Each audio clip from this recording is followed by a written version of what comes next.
Hello friends, I am Aprati. Welcome back to our channel plants space. आज हम share करेंगे dwarf Madhumalti यानी Rangoon plant जो कि गमले में लगा हुआ है और उस पर फ्लावर्स नहीं आ रहे हैं, तो अभी हमें क्या करना चाहिए। साथ ही ये भी शेयर करेंगे ये रंगून क्रीपर है जो कि ज़मीन में लगी हुई है मधुमालती की बेल। तो दो तरह की मधुमालती होती हैं, एक ड्वार्फ वैरायटी में आती है जिसको आप पॉट में ग्रो कर सकते हैं और एक बड़ी बेल की तरह इस तरह से ग्रोथ कर लेती है। तो इस बेल पर तो फ्लावरिंग स्टार्ट हो गई है क्योंकि ये ज़मीन में है और बहुत ज़्यादा केयर इसकी नहीं करनी होती है और अपने आप ही ये ग्रोथ करती जाती है और फ्लावर्स देती जाती है।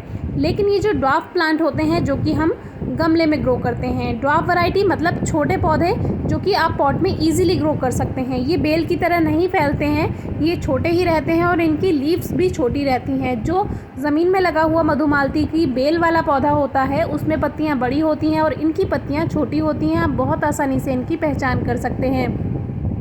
तो हमारे प्लांट पर कलियां आनी शुरू हो गई हैं और जब हमने इसको रिपोर्ट किया था, क्योंकि सर्दियों में ये प्लांट ग्रोथ नहीं करता है, बिल्कुल सूखा हुआ दिखाई देता है, सारी पत्तियां झड़ जाती हैं और जैसे ही फरवरी शुरू होती है फिर इसमें न्यू ग्रोथ स्टार्ट होती है, जो कि हमने आपसे शेयर भी की थी।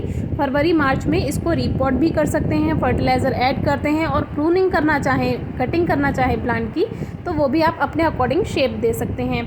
तो हमने प्लांट आपसे शेयर किया था, इसको हमने बड़े पॉट में शिफ्ट किया और अब आप देख सकते हैं 12 इंचेस के पॉट में ये लगा हुआ है प्लांट। और शुरू में आप प्लांट को कभी भी एकदम से 12 इंचेस का पॉट ना दें, 8 या 10 इंचेस के पॉट में इसको ग्रो करें और फिर 6 महीने के बाद या 1 साल के बाद आप प्लांट को 12 इंचेस का पॉट दे सकते हैं। तो देखिए हमारा प्लांट कितनी अच्छी ग्रोथ कर चुका है और इसमें कलियां भी आनी शुरू हो गई हैं, जबकि हमने इसमें केवल एक ही बार जब पॉटिंग मिक्स तैयार किया था, रिपोर्ट किया था, तभी फर्टिलाइज़र ऐड किया था। तो पौधे पर अगर फूल पाने हैं आपको तो सबसे पहले इसकी वाटरिंग पर ध्यान दीजिए। बहुत ज़्यादा प्लांट में नमी नहीं होनी चाहिए सॉइल में, यानी कि हल्की ही नमी रहे तो प्लांट अच्छी ग्रोथ कर पाता है। अब बात करते हैं सनलाइट की। सनलाइट प्लांट को कम से कम 4 घंटे की धूप ज़रूर दीजिए डायरेक्ट, तो प्लांट अच्छी ग्रोथ करेगा और फ्लावर्स भी आपको टाइम से मिल जाएंगे। और आप चाहें तो पूरे दिन की धूप में भी प्लांट को रख सकते हैं, बस दोपहर की तेज़ धूप से अगर बचा सकते हैं तो प्लांट को ज़रूर बचाइए। अब इसमें फर्टिलाइज़र ऐड करना, जैसे कि हमने इसको फरवरी मार्च में रिपोर्ट किया था तभी फर्टिलाइज़र इसमें ऐड किया था जो कि गोबर की खाद यानी काउडंग था।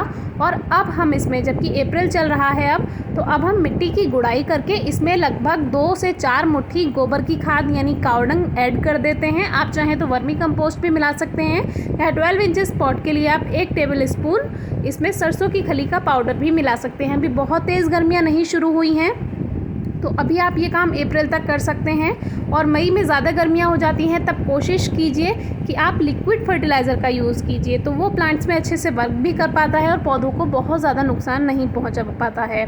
तो इस तरह से देखिए गुड़ाई की, उसमें फर्टिलाइज़र मिलाया और अब इसको अच्छे से मिक्स कर देते हैं। और ये काम आप पानी देने से पहले कीजिए तो इसमें फर्टिलाइज़र अच्छे से मिक्स हो जाएगा सॉइल में।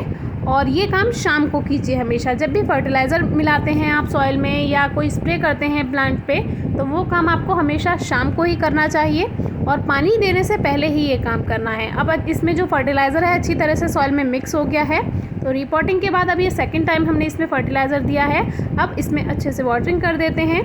तो इस तरह से अगर आपका मधुमालती का पौधा फ्लावर्स नहीं देता है तो हर 25 से 30 दिन में या 45 दिन में आप कम से कम उसमें काउडंग, गोबर की खाद यानी और या फिर वर्मी कंपोस्ट आप ज़रूर दीजिए। आपका प्लांट ज़रूर फ्लावर्स देगा।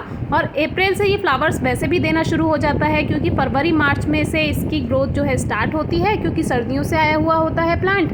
और फिर अप्रैल में जाते जाते आपको ये फ्लावर्स देगा और फिर पूरे सीज़न फ्लावर्स देगा। और जब सर्दियों की शुरुआत होने को आएगी तब ये फिर डोरमेंट सीज़न में चला जाएगा और तब ग्रोथ बंद हो जाएगी। लेकिन गर्मियों में और रेनी सीज़न में आपको पूरी तरह से फ्लावर्स देगा और इसकी अच्छे से देखभाल कीजिए। जैसे अब ये फूल हमें देगा, कुछ दिन रेस्ट करेगा और फ्लावर्स नहीं देगा और फिर से हम इसमें फर्टिलाइज़र ऐड करेंगे, फिर से इसमें एनर्जी आएगी और फिर से ये नई कलियाँ बनाकर हमें जल्दी ही दे देगा।